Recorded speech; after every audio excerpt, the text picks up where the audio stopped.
Yan, ganun po sila kasaya. Yan, ang kukulit po ng mga aba. Yan. Sinushoot po sila ngayon yan kasi yan, binigyan sila ng gift. Yung wedding po ngayon sila. Sila po ay 18 na abay. Yan, gano'n sila karami. Medyo okay naman. Medyo hindi mo kami nahirapan masyado kasi kakunti naman sila. Tsaka medyo makukulit naman sila, magaganda at mga mababait naman mga abay natin. Yan. Yan, bibigyan na sila ng gift ni nung ikakasal. Yan, yung naka-brown siya, yung ikakasal for today. Yan. Ano naman tsura ni Madam? Ang pagpapait ni Madam yan.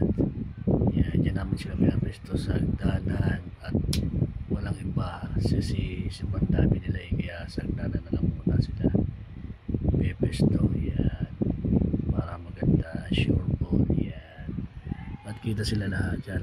Ang kukulit nilang kulitan. Yan, oh yan, sa pangulitan na rin nakashade sila naman para yan, 3 pose. Yan, kulitan na rin. Yan, tamo naman. Yan, kukulit nila oh. Yan oh, kukulit, dami nila kasi.